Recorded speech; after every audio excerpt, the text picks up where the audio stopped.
Oke guys, welcome back to Daily Charting with Toshi, di mana kita akan daily chart your favorite cryptocurrencies. Oke, dalam 24 jam terakhir, cryptocurrency market meningkat sebesar 0,42%. Dengan total market cap mencapai di 1,08 triliun US dollars, dengan peningkatan Bitcoin dominan sebesar 0,02% dan penurunan volume sebesar 25,74%. Untuk Bitcoin terjadi peningkatan sebesar 0,39%, artinya kembali lagi di angka 27.000. This is good, ya. Untuk Ethereum terjadi peningkatan sebesar 0,11% di angka 1.673. Lalu untuk BNB terjadi peningkatan sebesar 0,09% di angka 215. Lalu untuk XRP terjadi koreksi sebesar 0,18% di angka 0,51%. Untuk Cardano terjadi peningkatan yang cukup signifikan di 2%-an di angka 25 sen. Solana terjadi pump sebesar 4,79% di angka $21 lebih 23 sen. Dogecoin terjadi peningkatan tipis sebesar 0,08 dan Tron Diamond terkoreksi sebesar 0,92% di angka 0,08 ya. Jadi sebenarnya kita tahu ini adalah hari pertama di bulan Oktober. Dan uniknya September kita yang biasanya cenderung tidak ceria di dunia kripto ternyata lumayan ya, malah plus besar 3%-an. Nah, apakah bulan ini Oktober akan bagus atau tidak? Kita akan bahas di belakang ya. Tapi sebelum kita masuk ke sana, kita akan dengar dulu pesan-pesan dari sponsor kita pada hari ini. Oke, today's video is brought to you by Bybit. Dimana di Bybit ini kita bisa melakukan berbagai macam hal, mulai dari trade sesimpel spot trading, ataupun juga kita bisa derivative trading. Dan tentunya di Bybit ini banyak sekali promo-promo, salah satunya sekarang sedang berjalan adalah 8 juta USDT prize pool yang kita bisa dapatkan di 2023. Dan ada Lamborghini dan juga Rolex yang menunggu kalian.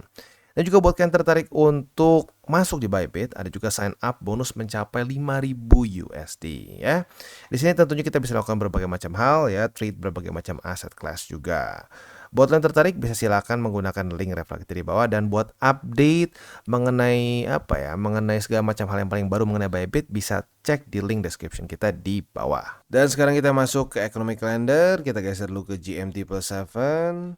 Dan untuk hari ini ya, hari Minggu tanggal 1 Oktober, seperti pembahasan dari kemarin-kemarin ya, tidak ada data terlalu penting karena seperti biasa memang hari Minggu itu orang pada liburan sepertinya ya. Jadi untuk besok kita langsung loncat aja ke tanggal 2 Oktober, kita coba cek ada yang penting atau tidak. Dan dari US kita bisa di sini akan keluar beberapa data penting, ada 3 tepatnya ya. Yang pertama adalah ISM Manufacturing PMI, yang kedua adalah ISM Manufacturing Prices, dan yang ketiga, nah ini nih yang menurut gua harus di-highlight dan cukup penting, yaitu speech dari Jerome Powell ya. Apakah akan mulai keluar kata-kata yang dovish ya? Kalau itu terjadi tentunya akan bagus untuk risk on asset ya. Tinggal kita lihat besok seperti apa. Oke, jadi kurang lebih seperti itu untuk economic calendar. Sekarang kita akan geser ke news, dan newsnya ini datang dari US, di mana Valkyrie ini salah satu dihitungnya ya. Ya bisa dibilang kayak BlackRock lah ya, kayak BlackRock. Nah, dia ini sekarang sudah dapat izin atau sudah dapat approval untuk memulai membeli Ethereum futures ya. Nah, di mana ini uniknya adalah mereka bukan bikin ETF futures Ether, tapi dia combine dengan Bitcoin mereka ya. Nah, ini akan dimulai tanggal 3 Oktober ya. Nah, jadi lagi-lagi ini bukan dipisah ya. Jadi dia menggabungkan yang Bitcoin ETF dengan yang Ether. Jadi memprovide exposure ke Ethereum dan Bitcoin di waktu bersamaan ya. Jadi bukan dipisah dalam waktu bersamaan. Nah, terus ada yang bertanya, "Bang, jadi gara-gara ini yang nge-pump?" Yes, benar. Tetapi seperti yang gue sudah bahas dari sebelum-sebelumnya, technically speaking, kalau kita ngomongin soal ETF futures, itu tidak ada pembelian Ethereum secara langsung, karena kalau futures itu artinya semua itu derivatif gitu. Jadi sebenarnya kita tunggu-tunggu spot, tapi not bad ya. Karena ini karena news ini rally-nya bisa dibilang terjadi secara sintetis lah gitu, karena orang melihat Ethereum futures, jadi orang pada beli. Tetapi kalau sampai yang di-approve itu adalah spot, nah kebayang Valkyrie-nya, BlackRock-nya itu harus beli Bitcoin-nya. Nah, itu yang menurut gua akan luar biasa besar ya. Oke, selanjutnya kita akan masuk ke ini ya, analisa di Twitter, atau lebih tepatnya ini kayak statistik sih ya. Kita bisa lihat September ini sebenarnya secara statistik not good ya. dari tahun ke tahun cenderungnya merah. Average ya itu minus 4,67%. Total minus 70% kalau ditambahin. Nah, tetapi Oktober itu literally kebalikannya September ya. Kita bisa di sini secara statistik average-nya itu plus 25%.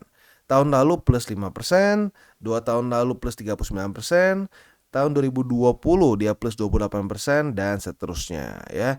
Dari berapa tahun nih? Dari 2003 sampai 2011, merahnya itu hanya 4 tahun. Apakah tahun ini Oktober akan Oktober lagi? Let's see. Ya, semoga saja bisa seperti itu ya. Oke. Selanjutnya kita akan masuk ke TA. Untuk Bitcoin kita bisa di sini ya, kondisinya itu masih oke sesuai harapan kita. Kita bisa di sini EMA20 mulai terjadi golden cross ya. Nah, harapan gua apa? Harapan gua adalah EMA20 menjemput ya. Saat dia menjemput ke sini, dia kepantul oleh EMA20 dan mulai membuat higher high ya. Itu harapan gua untuk Bitcoin. Jadi otomatis PR utamanya pada hari ini adalah bertahan di atas dari EMA50 dan 20. Bertahan di sini ya sampai dijemput baru naik ke atas gitu ya. Itu PR untuk di daily. Nah, untuk di weekly andaikan itu berhasil ya kepantul oleh EMA20 nanti. Nah, PR selanjutnya adalah ke weekly. Di weekly kita tahu bull support band itu sudah dites 3 kali ya. Sekarang itu udah di angka 27.171 sampai 27.871 ya. Nah, andaikan ya Bitcoin berhasil reclaim, nah itu bisa menunjukkan bahwa dia punya momentum yang cukup untuk bisa lanjut lagi ke atas. Tetapi kalau Bitcoin tetap kesulitan untuk reclaim bull support band dan EMA200, siap-siap ya. Kayak yang gue udah bilang dari kemarin-kemarin, possibility-nya akan membuat lower low dan weekly close di bawah dari 25.400 ya, arguably bahkan bisa sampai 20 ribuan ya, bukan 20 ribuan tapi 20 ribu something ya.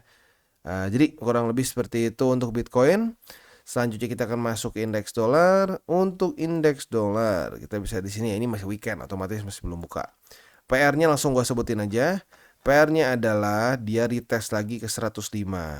Nah, kalau bisa jangan mantul. Kalau mantul bisa jadi higher lagi, not good ya. Semoga aja dia bisa ke bawah dan jebol. Nah, jebol, retest ini sebagai resisten. Nah, lanjut lagi ke bawah. Itu harapan gua untuk indeks dolar ya. Oke, jadi kurang lebih seperti itu untuk makronya pada hari ini. Selanjutnya kita akan masuk ke buy limit. Tetapi sebelum kita masuk ke buy limit, seperti biasa gue akan disclaimer dulu bahwa semua konten dari TCI bukanlah financial advice. Ini semua bentuknya adalah edukasi. Lalu bagaimana cara untuk mendukung TCI? Ada banyak caranya. Lo bisa like our video, bisa share our video, atau juga bisa menggunakan link referral kita di bawah. Dan buat lo yang sedang mencari-cari hardware wallet, bisa pertimbangkan untuk beli di Encrypt. Karena Encrypt ini adalah authorized reseller dari berbagai macam brands hardware wallet yang ada di sini ya. Dan ini free shipping untuk seluruh di Indonesia. Jadi buat lo yang tertarik bisa klik di link description kita di bawah. Dan sekarang kita masuk ke Bitcoin. Untuk Bitcoin kita bisa di sini ya. Posisi spotnya masih sama. Buy limit pertama sekarang jadi digeser ya ke MA20. Buy limit pertama di MA20. Buy limit kedua di 26.412 dan buy limit ketiga di 26.000 lebih 32 USD. Nah, untuk posisi futuresnya 27.300 makin mendekat. Apabila terjadi retest 1, retest 2 di 27.376, kita bisa buka posisi short dengan target TP kita di 26.506. Sementara untuk posisi longnya tinggal kita balik logikanya. Retest 1, retest 2 di 26.500-an, kita bisa buka posisi long dengan target TP kita di 27.376. Dan sekarang kita masuk ke Ethereum. Untuk Ethereum kita bisa lihat ya, kemarin masih ke reject oleh upper band ya. Tetapi untungnya 1660 masih bertahan sebagai support ya. Tetapi volume mulai berturun nih, atau mulai turun kok berturun ya. Untuk posisi spot, buy limit pertama di 1660, buy limit kedua di 1623, dan buy limit ketiga di 1567. Untuk posisi futuresnya sudah terjadi retest 1, retest 2 kemarin. Artinya kita sudah dapat posisi short ya. Nah, posisi short ini target TP ini mana? Target TP-nya adalah di 1643 ya. Itu untuk target TP posisi short. Untuk posisi longnya tinggal kita balik logikanya. Retest 1, retest 2 di 1643. kita bisa buka posisi long dengan target TP kita di 1684. Dan selanjutnya kita masuk ke XRP. Untuk XRP kita bisa lihat MA 200 dan 50 kembali menjadi permasalahan untuk XRP ya. Jadi untuk posisi spotnya, buy limit kedua di 50 sen, buy limit ketiga di 47 sen. Ya, itu untuk posisi spot di XRP. Untuk posisi futuresnya kita bisa di sini. Posisi shortnya kita sudah semakin mendekati target TP ya. Jadi retest 1, retest 2 sudah terjadi di 52 sen. Target TP kita adalah di 50 sen di sini ya. Sementara untuk posisi longnya tinggal kita balik logikanya. Retest 1, retest 2 di 50 sen sebagai support. Kita bisa buka posisi long dengan target TP kita di 52 sen. Dan selanjutnya kita masuk ke Chainlink. Untuk Chainlink lagi-lagi nih sudah hari keempat berturut-turut bullish candle ya. Jadi sepertinya dia kemungkinan besar akan retest di struktur sini nih selanjutnya ya. Kita kasih ini baru. Nah, kemungkinan besar akan retest di $8 lebih 36 sen ya. Apabila terjadi retest 1, retest 2 di sini ya mungkin kita bisa buka posisi short ya. Tapi untuk posisi spotnya dulu nih. Untuk posisi spotnya, buy limit pertama adalah di MA 20 sekarang karena sudah semakin mendekat. Buy limit kedua di $6 lebih 87 sen dan buy limit ketiga di MA 200. Untuk posisi futuresnya kita bisa di sini ya. Kita ambil struktur yang sama seperti tadi. Kalau kita lihat di sini ya, ada struktur resisten di sini. Jadi apabila terjadi retest 1, retest 2 di sini di $8 lebih 37 sen, kita bisa buka posisi short. Target TP ini mana? Target TP-nya bisa di $7 lebih 98 sen atau di sini nih upper band-nya si chart prime ya. Itu untuk posisi short. Untuk posisi longnya tinggal kita balik logikanya. Retest 1, retest 2 di $7 lebih 98 sen. Kita bisa buka posisi long dengan target TP kita di $8 lebih 37 sen. Dan kita sekarang masuk ke Phantom. Untuk Phantom kita bisa di sini ya. Kemarin berhasil reclaim 19 sen dan sekarang bahkan sedang di upper band yang di atas upper band dan di atas dari MA50 ya.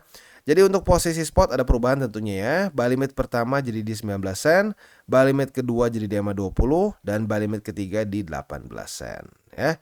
Itu untuk posisi spot di Phantom. Untuk posisi futuresnya ya, untuk posisi futures di Phantom kita bisa di sini ya. Dia dalam kondisi masih rada jauh ya. Jadi untuk sekarang posisi longnya, ntar kita kasih dulu struktur baru ya. Struktur baru tuh ada di sini. Nah, jadi apabila terjadi retest 1, retest 2 di 20 sen sebagai resisten, kita bisa buka posisi short dengan target TP kita di 19 sen. Sementara untuk posisi longnya tinggal kita balik logikanya. Retest 1, retest 2 di 19 sen sebagai support, kita bisa buka posisi long dengan target TP kita di 20 sen ya. Jadi kurang lebih seperti itu untuk DCWT kita pada hari ini. Seperti biasa gue ingatkan, jangan pakai uang panas, jangan over leverage, dan berpikirlah jangka panjang. Oke guys, jadi itu adalah akhir dari segmen DCWT kita pada hari ini. Dan jangan lupa bagi kalian yang merasakan manfaat dari segmen ini, jangan lupa untuk share ke teman-teman kalian. Dan apabila lu pengen mensupport channel kita, ya TCI, jangan lupa untuk menggunakan link referral kita di bawah. Nggak wajib ya, tetapi apabila lu menggunakan link referral kita di bawah, ada macam-macam ya, dari Bybit, Huobi, Maxi, toko kripto, dan banyak lagi ya. Ya, walaupun nggak wajib, tapi kalau menggunakan link referral kita, lu secara langsung membantu perkembangan dari TCI. Dan satu lagi, jangan lupa juga untuk join Telegram group kita, di mana kita bisa ngobrol-ngobrol santai mengenai dunia cryptocurrency secara dua arah. So, jangan lupa untuk like, subscribe, click the bell icon, and see you on the next video.